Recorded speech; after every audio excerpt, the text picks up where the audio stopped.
Good morning, everybody, and welcome to another Nacho Tuesday. And today I have my good friend Andrew Klein here with Zccounting. So without further ado, we'd love if you could introduce what you guys do over there at Zccounting. Hey, thanks, Andy, and thanks for bringing me on the show.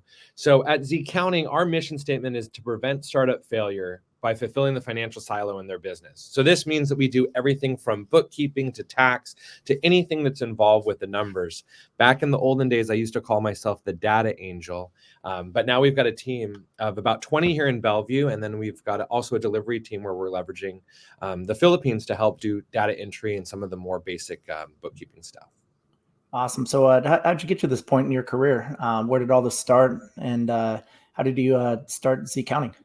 Yeah, so I actually I tell the story. It starts way back when I was in college. I was studying in Paris, and I got to be the first customer of Starbucks in France. And when I was in France, I was a French major, and I realized if you take something from Europe and bring it back, and you become an entrepreneur, you can become a millionaire like Howard Schultz was at the time. And so when I went back to the United States after studying abroad, I started taking business classes, and my first class, which was the hardest class I'd ever taken, was Intro to Accounting. And I actually, believe it or not, got a C in that class. And so I said, if this is hard for me, it's probably hard for a lot of people. And so I'm going to take the challenge and study it. And so when I graduated from college with my accounting degree, I worked at Moss Adams as an auditor, and I audited large private and small public companies. And then throughout the years, after having done audits for Moss Adams for a couple of years, I was involved in early stage tech companies where I'd be that sort of financial person, the data angel, the FP&A analyst. And so I work with a lot of these early stage tech companies. We even a medical tech company. And then eventually, while running an angel investment group, I realized that there was a big gap between young entrepreneurs and the investors that were investing in those companies, and the ability for the entrepreneur to explain their numbers to the investors. In addition, the investors would invest in an early stage startup, and the startup wouldn't have done bookkeeping before, and they would have a huge liability for their payroll taxes, or they'd run into IRS problems because they hadn't filed tax returns yet. And what would happen is the investor money would sort of be sucked up into these expensive tasks of compliance. Whereas if you start from day one, a lot of this stuff is really easy and really cheap, and there's a lot of benefits like the R&D tax credit or other various tax advantages for these startups that help them have a longer runway and do better. Yeah, so it sounds like very entrepreneurial, actually. So you actually liked the challenge of accounting because you weren't good at it initially, but then you just wanted to dive in and go deep and figure out how it actually works, and then figured out you actually had a passion for it. Yeah, I'd say we've got a great team of people that are super detail oriented here. All of our bookkeeping managers are super great accountants. They really know the numbers, the debits and credits. I think that my skills in accounting are less on the sort of detailed number side, but more on the communicating what the numbers mean to stakeholders, investors, and entrepreneurs. And so one of the things that we've focused on, and I know a lot of people are talking about AI, like, oh, and I think Never heard of it. Not just kidding. Like AI can tell that T-Mobile is a cell phone bill in about 2 seconds and book it, right? And my bookkeeping managers, that maybe it takes them 3 or 4 seconds to book it and create a recurring transaction. But the things that AI can't figure out, cash transactions, a check with no backup or anything like that, there needs to be some intervention. There needs to be some reach out. And so we've implemented a text message line. We're on Slack. We're on email. We're on all the different channels that we can communicate with clients. And so I'd say my accounting superpower is understanding how to translate the basic debits and credits and zeros and ones to something that's actionable and usable that the entrepreneur can understand and present to investors and use to really grow their business. Yeah, that's a good point, actually. At the end of the day, there's always new technology coming out, but we're in the people business, right? So whether it's me doing my marketing thing or you doing accounting, figuring out like what the big picture is with that data and information, then figuring out how to communicate that to the appropriate stakeholders is really the key. So I guess, in your opinion, where do most startups fail? It sounds like a death by 1,000 cuts is probably where you're going to hang your hat on. Yeah, CB Insights came out with the top 10 reasons startups fail, and 8 out of 10 of those are related to your accounting and bookkeeping. I think the only two that are not are team issues. And I one of the tech startups I was involved with did have those team issues where the CTO and the CEO just really didn't get along, and there were pivots and whatever. But also the product market fit. There's nothing that accounting can do around product market fit, and I think maybe that's your wheelhouse, Andy. But other than product market fit and team, all the other issues are financially related. One, not being able to raise enough money or running out of money before you're able to hit the milestones by not doing financial planning. That's a huge one that we're seeing, that startups just really get caught with their pants down. The other challenge is if you're not compliant, especially with payroll taxes, all the payroll tax liabilities pierce the corporate veil, meaning even though you have a corporation, you're personally responsible for paying people's payroll taxes. And so we see entrepreneurs that come in and the IRS is chasing them down because they hadn't paid payroll taxes for the last 2 or 3 years. Their people had filed tax returns. And this can really shut a business down and block the business. Also, business and occupation tax. We had a client who thought that they could just shut down their business and start a new one, and the business and occupation tax wouldn't find them later. And so a lot of these tax liabilities come back to haunt you. The other thing is, if an entrepreneur is not tracking their numbers, they don't know if they're actually profitable, if the service or product that they're selling, if they're selling a product that costs them $15 for $10 to get market share, you're not going to be able to build a sustainable business. And I think you see great examples of that, like WeWork, for example. They were just growing so fast and growing over their skis and didn't actually have a financial model and metric because they thought we can just raise money forever and we never have to actually get to profitability. And you see that's a big famous failure. But a lot of entrepreneurs, I think about a local entrepreneur here in Seattle that has a sort of retail business, and I've encouraged the business owner. I've encouraged her to increase prices. Her product is in high demand. It's a product that's been made for 100 years. It's got a cult following, and she won't increase the price because there's these 80-year-old people on fixed income that are still buying her product, and she really can't afford to continue to deliver it with the increased costs of metal and supplies and stuff to manufacture it. So. And I guess I could run through all the other things, but I think that's enough to show that really accounting is so important, and knowing your numbers and watching your numbers and tracking your numbers will be the life or death of your business. Yeah, totally. It's so easy to just want to launch an app or get something out there. And, you find a lot of entrepreneurs are very creative. They're builders. They like to put together the product, but they don't think through the business fundamentals and whether, the dollars make sense, I guess. Yeah, exactly. So I guess what are some other good tips you would offer for startups to keep their finances in order, especially from day one, once they're getting started? Like, what are some concrete steps you could take to make sure that, as you're building a product, maybe a company, you might not have enough money to hire an accountant and get that in order? What could any entrepreneur really do to, set themselves up for success? Well, I'd say we're really reasonably priced, so just hire us, and then you're set for life. But no, realistically, our clients that I like the most, the best practices really is when you start your business, really treat it like a business from day one. So create a business bank account, open up a QuickBooks. QuickBooks is $60 a month, so it's not super reasonable, but it's not super unreasonable, right? But if you have all your business bank accounts in your QuickBooks, you at least have the data there. The other thing is there's a lot of commingling, especially with small businesses. And so if you're using personal credit cards and personal debt and your personal checking, and you're using that for business, you're not getting business credit for that. You're not getting the business deductions. And so again, just really think about the business as a real business. The big challenge is that you don't want to mess around with is really payroll. You want to make sure that all the payroll stuff is clean and up to date. And there's a lot of great payroll softwares. My probably preferred vendor is Gusto. Gusto Payroll. I think it makes it really easy for you to run a basic payroll. Also, there's of course the PEOs. So if you're leaving Microsoft and you really need benefits and stuff for your employees, you've got like Insperity or TriNet or JustWorks. There's also a really great software called Neural that that they were a client in a previous life, but now they're pretty huge and have their own in-house team. But there's a lot of really great softwares that you can use to comply with payroll and not have that sort of stress and that worry. Yeah, I do feel like a lot of early stage entrepreneurs do find themselves a lot of times mixing the personal and the the business payments. Sometimes it's easier, maybe they're in a cash crunch or what have you between accounts, I guess. And especially once you get investors, you really don't want to mix those things, because those are really investor funds, and you could get in big trouble.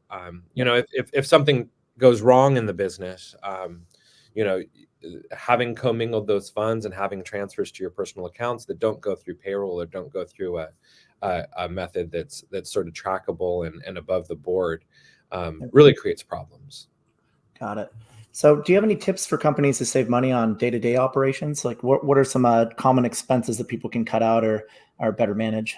Yeah, one of the things that comes up across the board, and we usually, whenever we get an intern, we have them do the analysis across our whole portfolio. We have a couple hundred clients today, maybe 300 or so. But one of the things that we look at is we look at monthly subscriptions. And I think that this is probably a budgeting tool across the board, not just for early stage startups. But when you get into a company and you have multiple employees, even just yesterday, I had one of my employees saying, "Hey, Andrew, I need to get on a Dropbox for a client. Can you subscribe to the Dropbox for me?" And I was like, "Well, we actually have a corporate Dropbox account. Let me add you to that." But what happens more often is that the employees will have 10 different instances of Adobe, each paying $200 a month. We'll have 10 different versions of Microsoft Office where they're not connected and there's no ability to collaborate over the same SharePoint. We'll have 10 different versions of Dropbox, and so tracking these sort of recurring SaaS spends, I think, is one of the big ways to sort of save and have and to watch out for those sort of runaway expenses. Yeah. The other thing is overall, something about that. yeah, and actually, you're not. Andy didn't tell me to say that, but that's just legitimately. I guess he found the biggest problem for early stage startups, but yeah, but that is a huge challenge that we're seeing across the board. And actually, your what is it called? Einstein, your Einstein tool. Oh, Shaman, yeah. Shaman tool. That's right. Your we got a bunch of weird names. does a great job of catching those things. We've been doing it manually for so many years, but being able to use a tool like yours to just find those.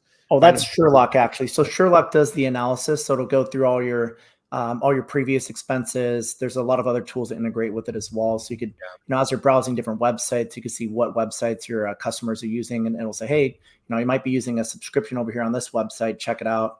But yeah, all that goes right into Sherlock, as we call it, and Shaman's more for the recommendations.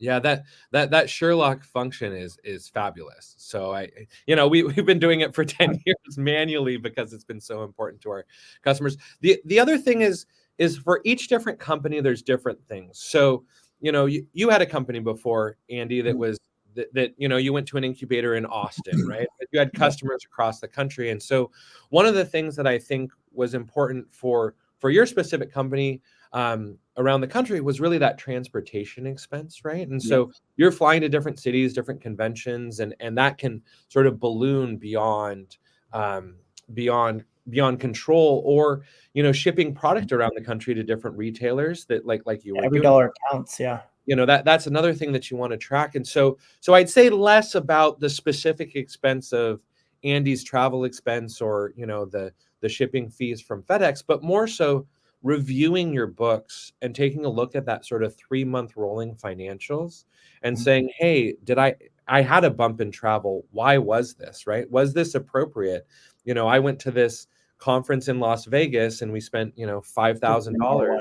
Did we get an ROI on that? Do we see a sales bump, or, was there additional benefit from doing that?" And so I think it's less, the SaaS subscriptions, clearly there's a huge need there, but each different company, a lot of companies, we have some SaaS companies that work with banks, and large enterprise customers, and they're selling, an algorithm or whatnot, and their legal expense is just extremely high because they're going through constant legal reviews. And so for them to see, wow, geez, every time we negotiate one of these contracts, we're spending $20,000 with lawyers, Wow. could create an action item to create a maybe more balanced and equal contract that's more likely to be accepted by customers, or to maybe simplify the contract or create more flexible contract terms that you could do in-house instead of spending $20,000 a month with a law firm almost justifies putting someone in-house to do contract.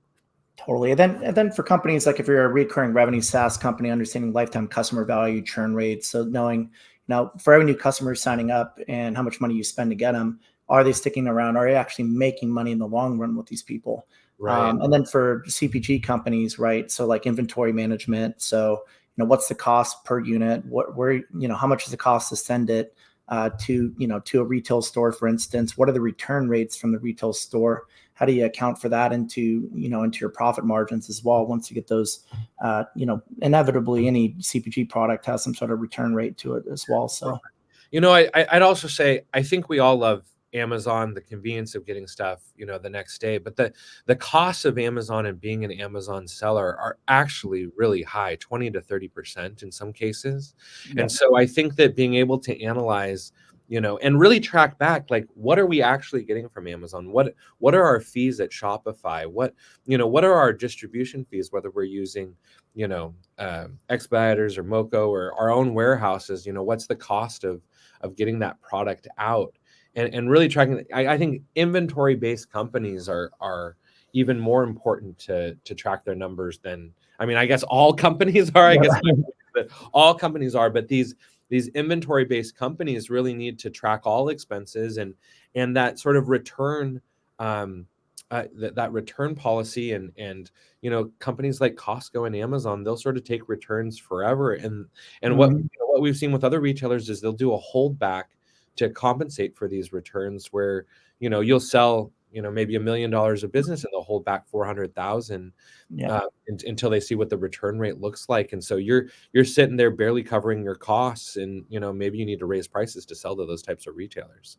Totally. Yeah, you're preaching to the choir. Yeah, we dealt with Best Buy and a lot of those guys, and you're like, wait, what do you mean you're not going to give us our money for X amount of months, right? Well, but yeah, it really affects the cash flow of the company, And in a lot of cases, I think that's a huge reason that startups fail, even though they're being successful, is if you have 90-day payment terms with Best Buy, for example. So you deliver the product on June 1st, they don't pay you until September 1st, right?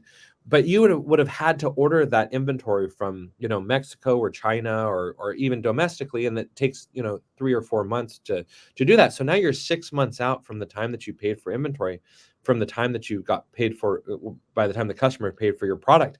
And these cycles of cash flow are going to create a 6-month problem of a cash crunch. And how are you going to continue to deliver your marketing team and your engineering team and update your security updates and stuff like that while you're waiting 6 months to get paid?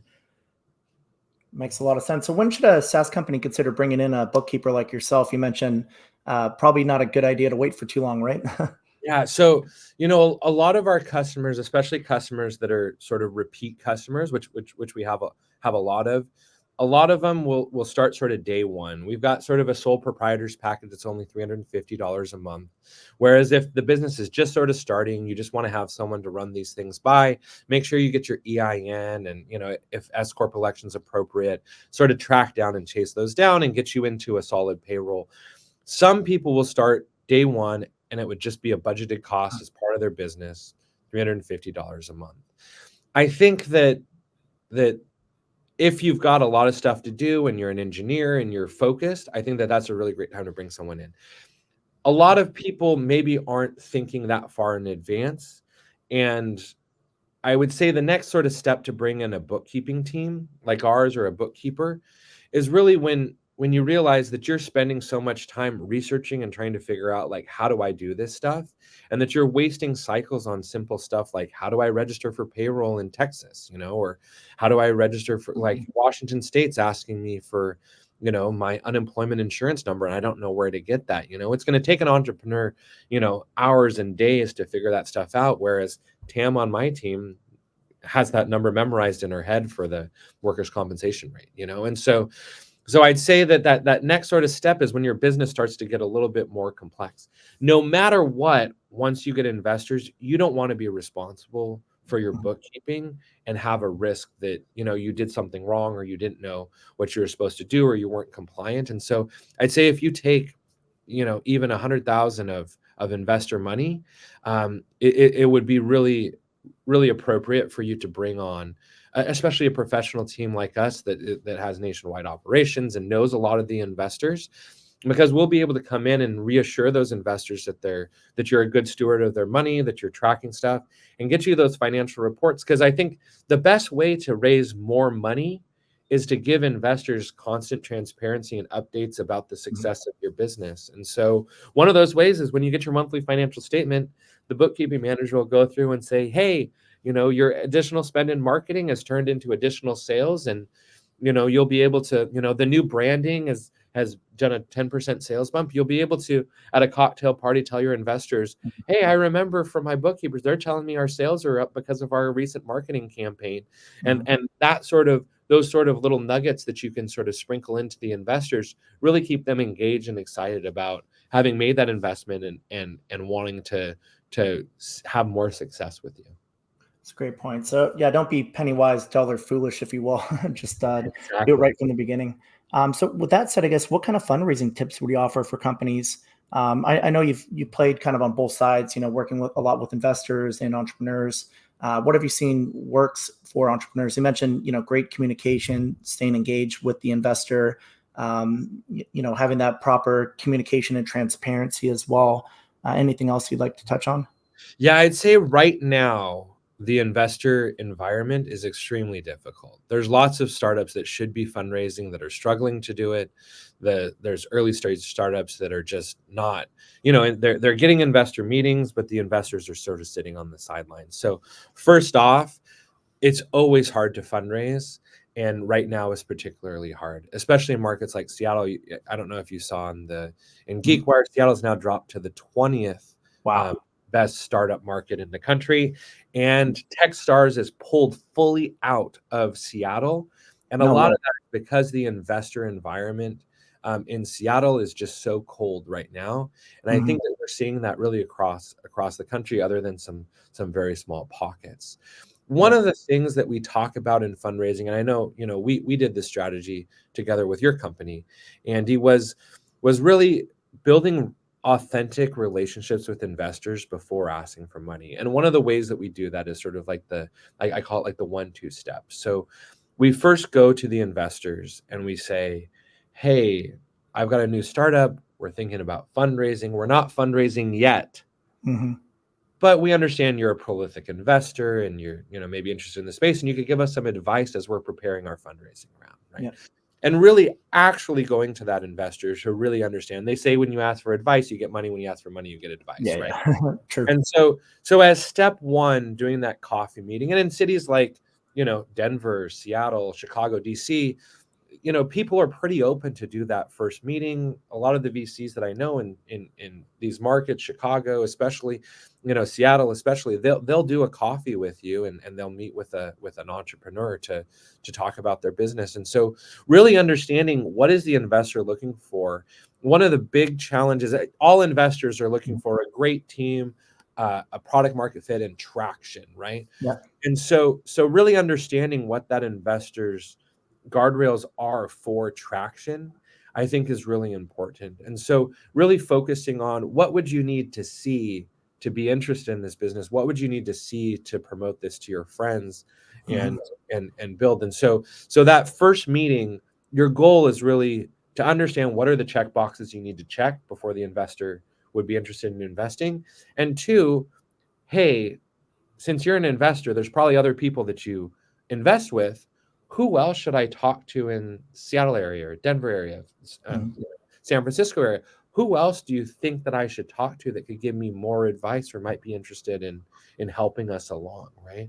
And so through that process, especially in Seattle, you can meet with every investor within about 6 months. You'll get the introductions. You can go to networking events. I host a really great networking event here in Seattle and in Washington, D.C. And we actually did it together in Austin, Texas, called Cigars and Startups, where we would invite investors and entrepreneurs together to share a cigar and some whiskey and really build those relationships before having to ask for money. So step one, the first step in the dance is really understand what are investors. Product market fit your company as an investment opportunity. Go through the product market fit process, really take it seriously.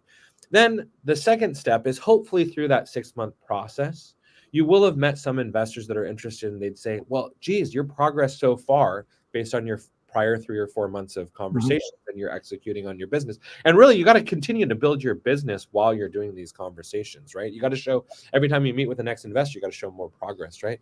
But hopefully one of the investors would have said, hey, I'd invest right now if you open your round, right?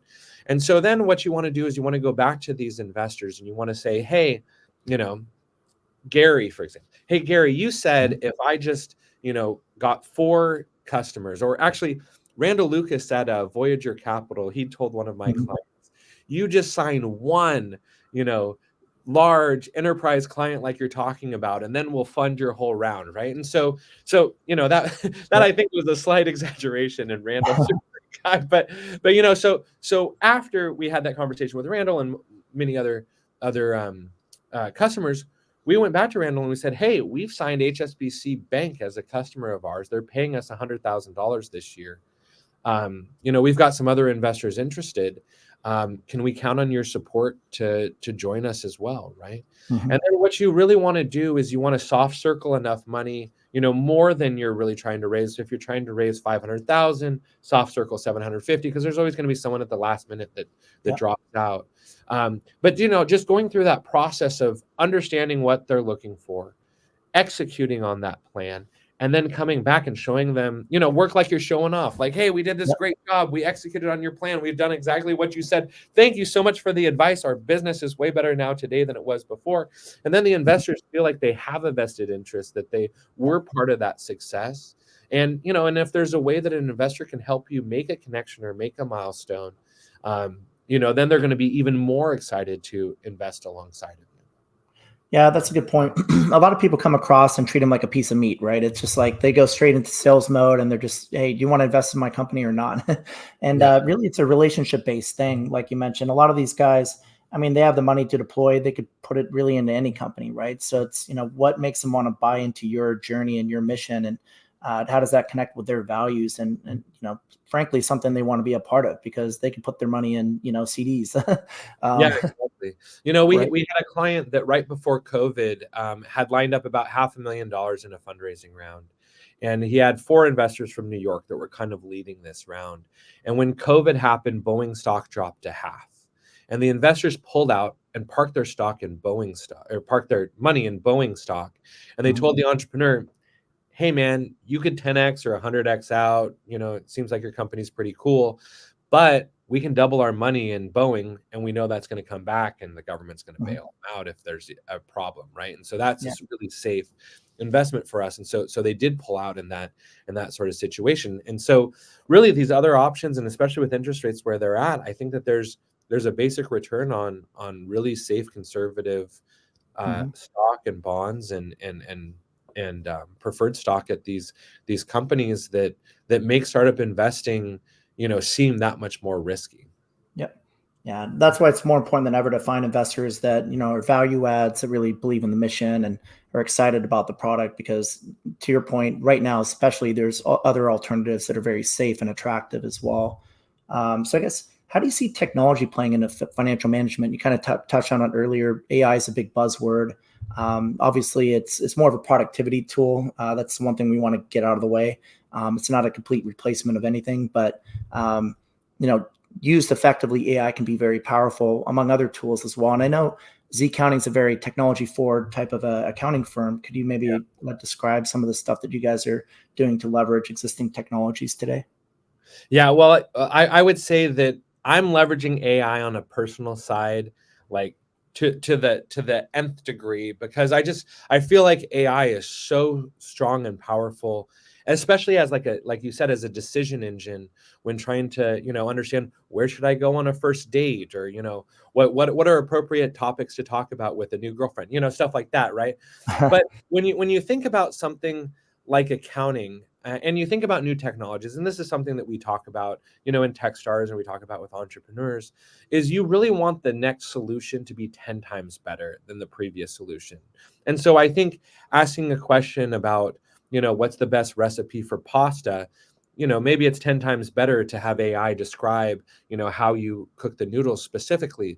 But in terms of accounting, I feel like AI is really only 10% better, maybe 20% better, on the basic bookkeeping side, because bookkeeping, once you know the rules, is fairly routine, and it seems more like a rule-based technology opposed to this AI technology. What we're using AI today in, for example, is we're uploading our monthly financial statements, and we're asking AI to review those and give us feedback to share with customers, right? And sometimes the AI states the obvious. Your revenue is blank, your expenses are this, and so you got to coax the AI to give a better answer. But and overall, I think AI is going to be a great tool, but I still think that, like you said, you still need the team and the people to be paying attention. The technology that we're most interested in, and I think that AI will be very helpful with, once there's sort of more easier way to do it, is really communication. So, for example, when you're filing tax returns, my biggest problem, Larry, our head of tax group here, he complains constantly about not having the right information from the clients. They upload stuff to the portal and it's missing their home mortgage statement, right? So we're talking about a personal tax return in this case, right? They get mortgage deduction. They had mortgage deduction last year, and they just never loaded that file. And so he's got to stop his process, stop his tax return, go back to the client, reach out, put it on hold, wait for the client to email. And so I think that being able to use AI, which we're working on today, being able to use AI to review the prior year tax return and review the information that we have and do a comparison of what we're missing and reach out to the client in advance of Larry having to stop his work. I think that that's going to be a tool. And really, when you think about that tool, that's not a tool on how do we replace a person with AI. It's how do we get information to our fingertips and do that sort of communication and follow up before having to do our sort of strategic tax work. Definitely, yeah. So it's more of like I mentioned, like a productivity tool, right? So it helps you do your job better. Cuts through, some of the steps and maybe some of the time that might have been wasted otherwise. Exactly. Yeah, it's like my AI cheerleader. There you go. Don't get too close to AI though. Just kidding. I know. If Scarlett Johansson's voice was on ChatGPT, I think I may I know a guy working on that right now. Actually, I met him in New York. Yeah, I joke that Alexa is my girlfriend because I talk to Alexa so much throughout the day to help me with, calculations and especially spelling words because I'm more of a math guy. But if it was Scarlett Johansson's voice, I think I would be, dumping Alexa and moving to ChatGPT like overnight. Maybe that Her movie comes to life, I guess. But I guess so. So what's next for Zccounting, and why should just to reiterate, why should people pick up Zccounting services today? Yeah, so one thing that I think that is different between us and other bookkeepers is there's obviously cheaper solutions. You can have your cousin who's studying accounting at the community college do your books. But the challenge that you have there is that if they ever go on vacation or if they ever quit, then you've lost everything that you've worked on, that you've tried on for days. One of the things that we've done, because we have so many clients, is we've had to break apart the pieces of the bookkeeping and accounting and payroll and tax situation. So we have processes and procedures that are in place to make sure that we're free from error, that things are done in a timely manner, and that things are being promoted. The other thing that we do is we touch all clients, even our smallest package at the $350 a month. We touch all clients at least once a week. And so that $350 package is really great for a real estate agent or an independent contractor or sort of your Uber Eats and Uber, Instacart, Airbnb type people. if you have a bookkeeper that's only filing your taxes once a quarter at the end of the year, you're really leaving a lot of tax savings on the off the table, and you're also risking penalties for not having put aside enough in the first couple quarters of the year, right? And so, really working with a firm like ours to really professionalize your books and run these processes and procedures is I think our real core value. The other thing is we had I tell this story, we back in 2021, I think it was, in the heart of COVID, we had our first employee go on maternity leave, right? And it was one of those things that you want to be a really supportive boss and everything, but maternity leave is hard because they're taking care of a baby for at least 6 months. And so what we learned, and that bookkeeping manager had to go to maternity leave a little bit early because there were complications with the pregnancy. And her maternity leave wasn't 6 months. It ended up being like 9 months at the time. And so one of the things that we learned there was that we can't have one person that has all the information, and that the project management software that we'd paid for multiple years, we needed to really use it. And so I'd say today, all of our bookkeeping teams are legitimately teams. There's a bookkeeping manager and a bookkeeping associate.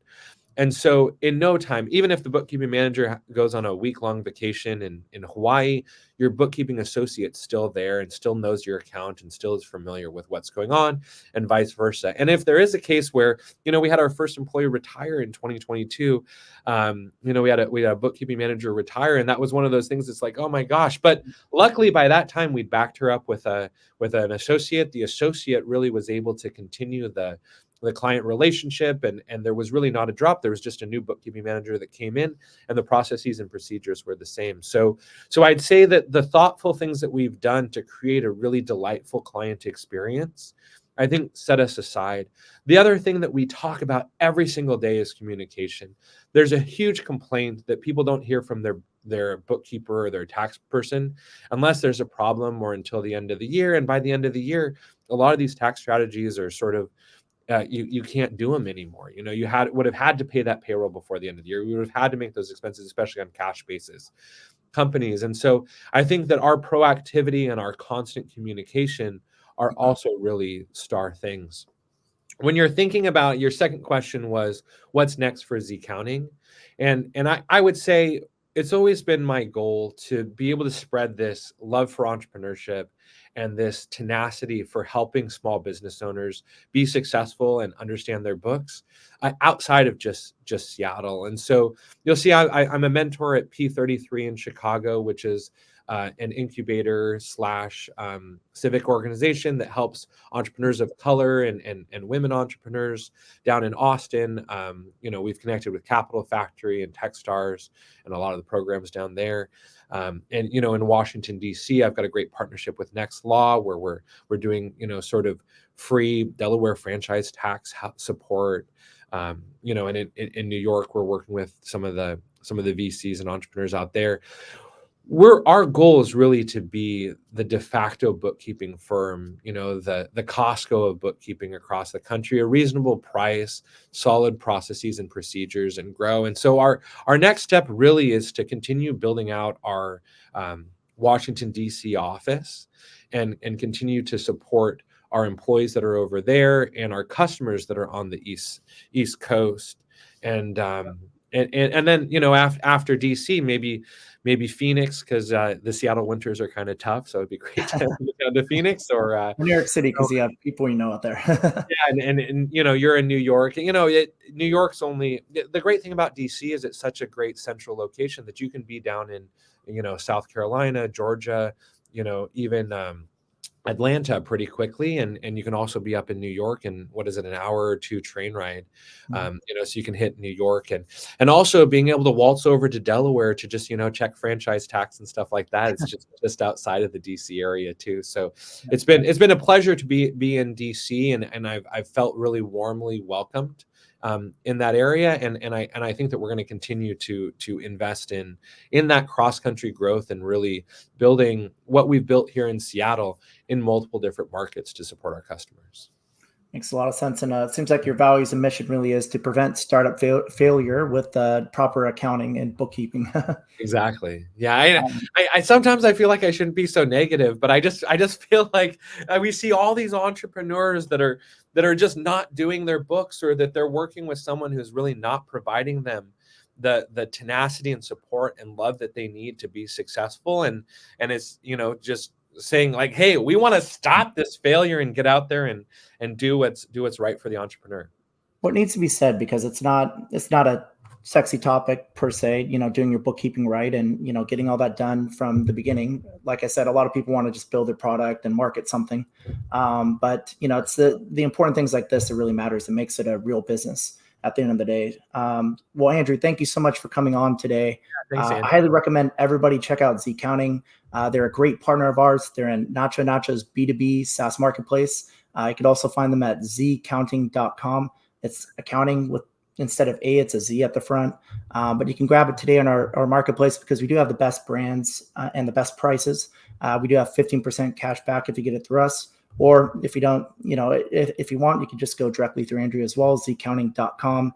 Reach out to them if you have any questions, or check them out today in NachoNacho's B2B SaaS marketplace. Once again, Andrew, thank you so much for coming on today, and I'll see you in Seattle. Sounds good.